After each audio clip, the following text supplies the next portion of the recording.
Hi, all. Myself, Dr. Harish Mallapuram Maheshwarappa, working as consultant, head of the department critical care medicine in Narayan Hrudayalaya, Bangalore. Maybe in another 10, 12 minutes, we'll discuss some K type and A type of questions which are relevant to EDIC Part 1 and Part 2 examination. First question in that: pressure support ventilation is time cycled, is flow cycled, time triggered, volume cycled. So you have to remember pressure support ventilation is a spontaneous mode of ventilation. So patient has to initiate the breath. It is pressure limited and flow cycle. Remember, it is a flow cycle. When the flow decay happened to 25% of the peak inspiratory flow rate, so then it's going to end the inspiration automatically. It is going to start the expiration. So that's why pressure support is a patient triggered, pressure limited, flow cycled. Okay. So Wells criteria to estimate the probability of acute pulmonary embolism include immobilization more than or equal to 3 days or surgery in previous 4 weeks, clinical symptoms of DVT, heart rate more than 100, respiratory rate more than 25. Remember, so Wells criteria for pulmonary embolism is different than that of the deep venous thrombosis. It include heart rate criteria, but not include respiratory rate criteria. So this is the Wells score for prediction of pulmonary embolism. So this is the Wells clinical prediction rule for deep venous thrombosis. So basically both are different. So heart rate is one of the important component of Wells score for predicting PE, not the respiratory rate. It is worth remembering some of the criteria. You can get questions in and around this. So next question: patient with near fatal asthma requires rapid sequence intubation. The agent can be used or. So which agent we can't use is atracurium or mivacurium. So lignocaine intravenously, ketamine, succinylcholine we can use. So to address the stress response during intubation, we can use IV lidocaine. Ketamine is having a bronchodilatory property. Succinylcholine, a rapid onset, rapid offset. So once you confirm patient is able to mask ventilate, so we can use succinylcholine for like rapid sequence intubation. So these are some of the pre-medication inductive agents and paralytic agents we can use in asthmatic patients. But remember, you can't use mivacurium, cisatracurium, atracurium and all because they cause histamine release and which may precipitate bronchospasm in a patient who is having fatal asthma. That is also status asthmaticus. So next question is a type. So it is a case scenario based. A patient was mechanically ventilated for 28 days as a consequence of septic shock with multiple organ dysfunction syndrome. He is now stabilizing and is ready to be weaned off from the ventilator. The patient has received corticosteroid, antibiotic treatment with an aminoglycoside for 7 days. The ongoing weaning process is proving to be difficult. Which of the following answer is correct? So basically, young patient had some sort of sepsis, septic shock with multi-organ dysfunction, difficulty in weaning. So as a routine, he received steroids for a septic shock, relative adrenal insufficiency, aminoglycoside, antibiotic as per the culture sensitivity. When he was on like mechanical ventilation, he received muscle relaxant also. So basically here we are in and around looking for critical illness, polyneuropathy, particularly myopathy. So the process of weaning from mechanical ventilator is rarely complicated by neuromuscular problem. So neuromuscular agents has been proposed one of the cause for so critical illness myopathy. Process of weaning from ventilator is not influenced by prior treatment with muscle relaxant. Definitely muscle relaxant is having an impact. That's why preferably after 48 hours of ARDS, we have to be careful and prolonging the usage of muscle relaxant. If at all we want to use, we can use neuromuscular monitoring. So, but it is practically not available everywhere. Prior application of aminoglycoside antibiotic has no influence on weaning from mechanical ventilation. Aminoglycosides, polymyxin group of antibiotics have an impact on the critical illness myopathy. Prolonged muscle weakness compromising weaning from mechanical ventilation is often seen in sepsis with multi-organ dysfunction syndrome. That is true because prolonged sepsis, prolonged SIRS are an important precipitating factor for the critical illness myopathy. The process of weaning from ventilator is not influenced by long-term treatment with steroids. Steroids, poor glycemic control again add to the critical illness myopathy. So these are the probable and possible risk factor for critical illness myopathy: multi-organ failure, severe sepsis, septic shock, prolonged mechanical ventilation. Okay. So increased duration of systemic inflammatory response syndrome, hyperglycemia, neuromuscular blocking agents, aminoglycosides, steroids. Okay, so high Apache score, female gender. So these are all the contributing risk factor to have critical illness myopathy. So you need to remember all these factors.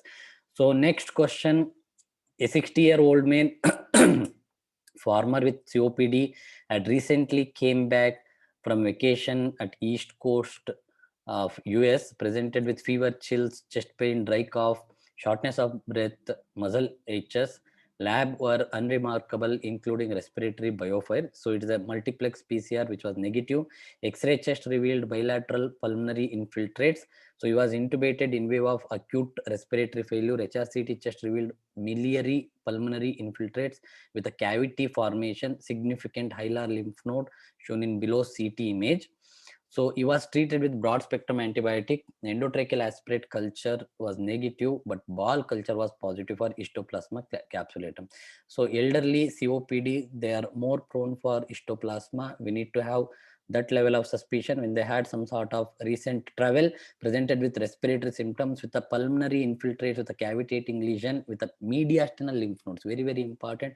They will have lymph node enlargement. If you are able to isolate Histoplasma capsulatum, the therapy is going to be amphotericin B with the steroids followed by itraconazole for 1 to 2 weeks. So azoles are having a high failure rate. Standalone amphotericin B is not an option, and standalone itraconazole is helpful only as a follow-up therapy for a maintenance therapy. So these are the therapy which we can use for treating histoplasmosis.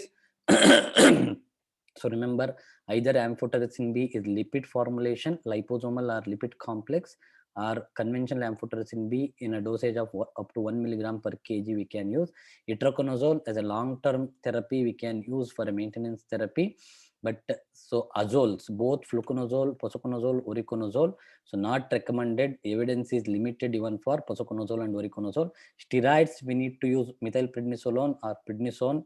So in two conditions, when a patient is having severe pulmonary disease or when a patient is having mediastinal lymphadenitis with severe pericarditis. This patient is having a severe pulmonary manifestation with the mediastinal lymph nodes.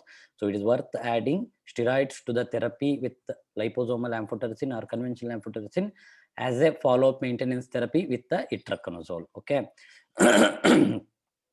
The following data are obtained from 45-year-old man receiving mechanical ventilation in the ICU. Exhale tidal volume is 500 ml per breath. Peak inspiratory pressure 40 centimeter of water. P plateau is 35. PEEP is 10. So which of the following is the static compliance? Remember the formula. So static compliance is equal to tidal volume divided by P plateau minus PEEP. So here the tidal volume is 500, P plat is 35 and PEEP is 10. So obviously if you calculate, static compliance is going to be around 20. So worth remembering couple of like standard formulas for your MCQ purpose before you go to the exam. So one more question, see, sometimes you might get the lengthy questions, but you should be used to it reading completely and understanding the concept oriented questions. So 66-year-old gentleman admitted to HDU for 2 days with diagnosis of left lower lobe community acquired pneumonia. He has an underlying type 2 diabetes and hypertension. So elderly with some sort of comorbidities with the community acquired pneumonia. He has no known drug allergies and regular medication include metformin, teneligliptin, ramipril, hydrochlorothiazide. He was hypotensive on admission. So respond to IV fluid resuscitation. He has been treated with intravenous antimicrobials in accordance with hospital antimicrobial policy. Still, he shows multiple fever spikes more than 38 degrees Celsius. Now his parameters are temperature of more than 38.1. So heart rate is more than 94 per minute, BP 102/75, respiratory rate 23 per minute, saturation 95% with 2 liters of oxygen. His inflammatory markers are not improving. Today's X-ray revealed left pleural effusion, which has been confirmed by bedside USG. He underwent diagnostic pleural tap. Okay, 30 ml pale straw colored fluid was aspirated. So result as followed. What is the next appropriate therapy? So basically he's been treated for severe community acquired pneumonia with the background of elderly with some sort of comorbid condition, still having high inflammatory markers with a fever spike, borderline blood pressure. So this is the pleural fluid aspirate. So remember, when a patient is having exudative pleural fluid aspirate, which is moving more towards empyema, we need to drain it as a source control. Otherwise, it will not respond to just an escalating antibiotic. We need to make an attempt. So here the question is either we have to use 14 French or like 24 French ICD catheter placement. So basically, when we have like exudative, so even guidelines suggest 14 French is sufficient, but it is a full formed pus empyema, then we have to go for the wide bore like catheter for draining it. So definitely just aspiration is not going to sufficient. So we might need to place the catheter, may not be an drain like which is having a wide bore of 24 French. So no need of directly going for medical thoracoscopy and thoracotomy and all. So if you compare the data here, patient is having elevated protein, okay, so it is more than 3 gram, so it is almost like 38 gram with low glucose. So 2 millimoles is around 36 milligrams per deciliter. pH is acidotic, okay, ADA is low, it doesn't look like tubercular. So with a polymorph predominant, so which move towards more of exudate, which is looks like some sort of going towards the empyema. This is the chart which we can use to choose chest tube size according to the age. In exudative, we can opt in an adult 8 to 14 French percutaneously or 24 French openly. So basically here we have both the option, but patient is still having an exudative which is slowly developing into empyema. We can try with 14 French like intercostal catheter placement to drain out that as a part and parcel of source control. So one more question, if a 66-year-old gentleman was admitted to ICU with a diagnosis of community acquired pneumonia with acute exacerbation of COPD 2 days back. So is a known case of COPD since 10 years. Patient is being treated by antibiotic, bronchodilator, inhaled steroids. Over the course of 2 days, patient is making symptomatic recovery. Inflammatory markers are downtrend. Today morning, patient developed sudden onset of mild right-sided pleuritic chest pain. So his respiratory rate is 16, heart rate is 90, BP is 120 by 85, saturation 93 at room air. On auscultation, patient has reduced air entry on right hemithorax. Chest X-ray reveals 1 centimeter rim of right hand sided, right hand side at level of right hilum, and pneumothorax is confirmed.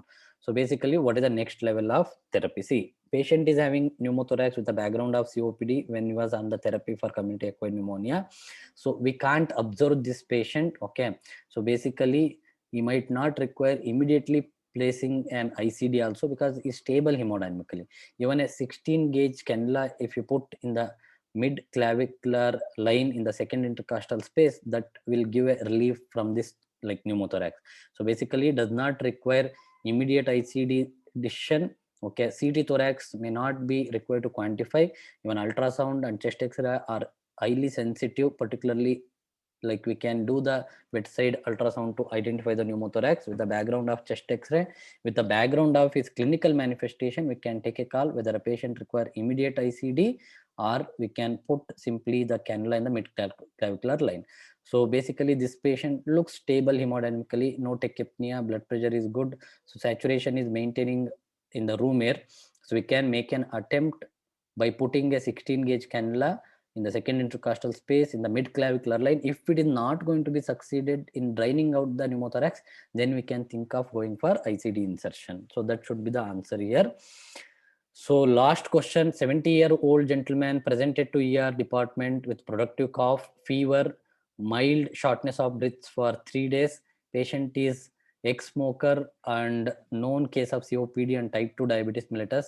On examination, patient in mild respiratory distress with a respiratory rate of 25 per minute, BP is 100 by 70, heart rate 90, temperature 38.1. So saturation is 88%, improved to 93% on 4 liter of supplemental oxygen. So mentation is intact without any confusion. Auscultation revealed bronchial breath sound, creps on right lower side of the chest, wheeze on both sides. X-ray showed right lower lobe consolidation with additional infiltrative patch on left lower lobe. Okay, so basically he looks like community acquired pneumonia. So his CURB score is somewhere around 1. So basically elderly age is the only criteria which satisfy here. So no confusion. Urea, which is given as 6.2, okay, respiratory rate is having around 25, okay, so blood pressure is having sufficient 100/70. So we need less than 90 of systolic, less than 60 of diastolic. So when the criteria of curve 65 is 0 to 1, so we need to decide on management of this patient, where we want to keep him.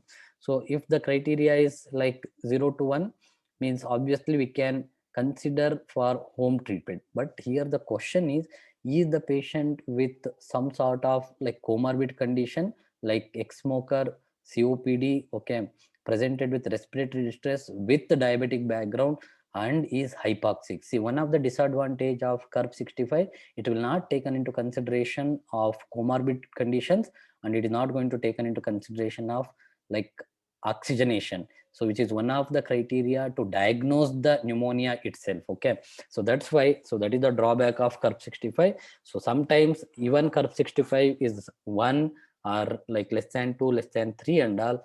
So these kind of patients with the comorbid conditions and hypoxia with elderly background, okay, with severe community acquired pneumonia need to be managed in like HDU or intensive care unit. So we need to understand the drawback of curve 65. That is the take home with this MCQ. So thank you all. So all the best for your EDIC part 1 and part 2. So if like are interested, you can join my master classes in critical care medicine, which helps for your preparation in EDIC part 1, part 2 and other competitive exit or entrance exam. Thank you all. Stay safe.